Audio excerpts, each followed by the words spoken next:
Hey guys, this is another Cypher video about Francis Bacon. This is all from Ryan Plaster's YouTube channel. Really incredible stuff he's found, and he's, combined others' findings as well, like, Peter Amundsen, who got me into all this back in April of this year. So this is from one of the Shakespeare's plays. Mine were the very cipher of a function. So Bacon is telling us that these ciphers have a function, and it's not just him killing time. This is the Pythagorean cipher table that Francis Bacon talked about and knew. And then this graph, I didn't show the whole thing, but you can easily Google it. It's the Elizabethan simple, reverse, short, and K cipher tables. All right. And so in the simple cipher, Francis is 67 and Bacon is 33. And that adds up to 100. In reverse cipher, Francis is 108, Bacon's 92, and both are 200. Short cipher, Francis is 40, Bacon's 15, both are 55. And the K cipher, Francis 171, Bacon's 111, and both are 282. I think it's cool. My apartment number is 111, so I thought that was kind of cool.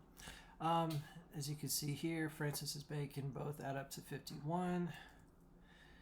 RC, the Rosicrucian number is 17 and 3. We'll see that number quite a bit, as well as 20, and of course 53. Now, we saw Francis was 67 in the cipher. So let's go to page 67, measure for measure. This is where we see this message. Condemn the fault and not the actor of it.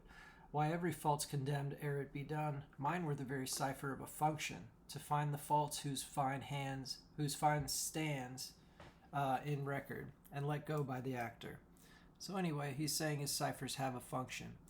And now if we go to Cymbeline, we see it's page 389.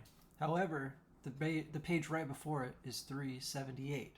So that's like it's an error. It's being corrupted right here intentionally. And 3 plus 8 plus 9 is 20, which is RC. 17 and 3 again. So what do the RC people hide on this page? Well, as we saw in Peter Amundsen's presentation, we see it's the rosy cross right here. Rosy and cross. And rosy's only used twice in the whole Shakespeare folio, and they're both in Cymbeline, the same play. And apud means by. It's a phrase that means, the author of. And then it says M-A-P. So the map, the author to the map that we're looking for, the Ark of the Covenant, is hidden by these guys. And if we could see Romeo and Juliet, it's 79 right here, but then it goes to 76. So 77 and 78 are missing. So once again, it's a hint that we have to look at these pages.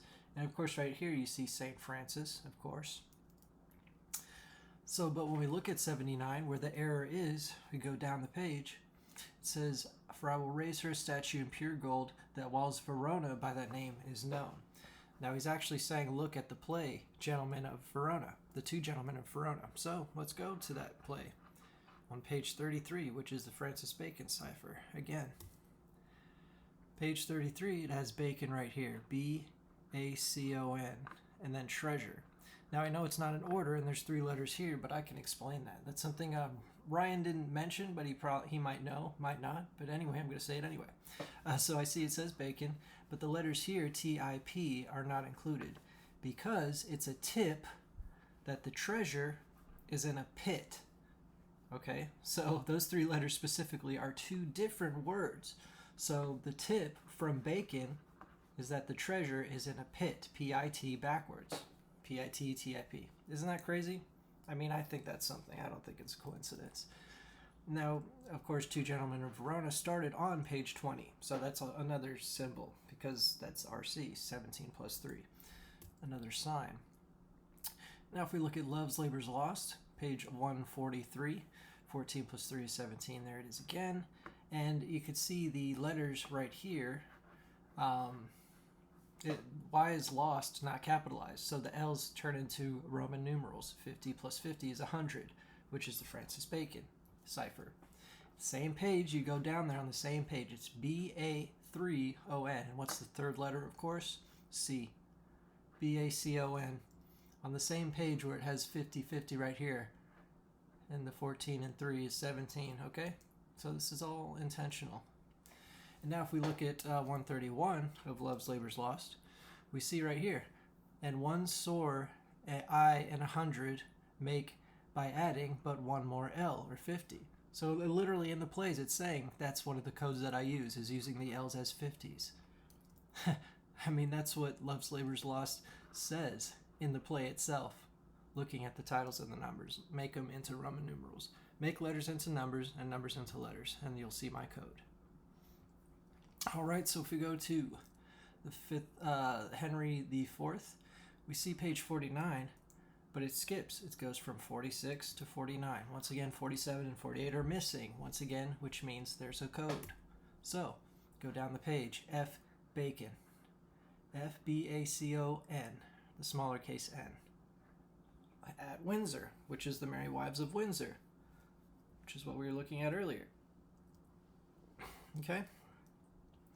Now, of course, 53 we saw has bacon on it, but we'll go into that in a minute. Now, measure for measure, so it goes to page 84. Then the Comedy of Errors begins on page 85. But then it skips to 88, so 86 and 87 are missing. So once again, that's saying, look at 88, what is the code? Just go down the page. F-R-A-B-A-C-O-N, Francis Bacon. And H and O in the cipher is 22, which is the date Francis Bacon was born, January 22nd. He's an Aquarius, so he's about truth. And actually, Capricorn Aquarius cusp like this is the week of mystery and imagination. So imagine that. Wrote all the plays, hit all the ciphers.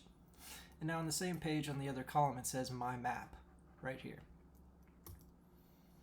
And on line 92, which is another cipher. And so on the Windsor, Bacon at Windsor, the Merry Wives of Windsor, page 53, we see Bacon. Okay.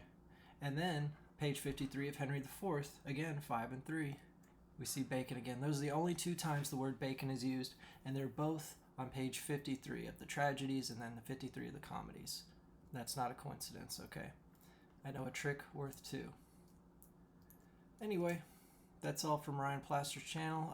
Again, these codes are here for us to finally discover during these times. Only royalty knew this kind of stuff, let alone who to look for in the first place. So, but now is the time to look at these ciphers, okay? And the man who created it, he's the creator of modern day Freemasonry, Francis Bacon. He wrote the Shakespeare plays. He founded America. He basically was royalty, was the Tudors, and he was Elizabeth's son. It's a huge big conspiracy, and the Freemasons know it, and us common folk are just catching up to it. So, hope that was interesting, and thanks again, Ryan Plaster, for this awesome info.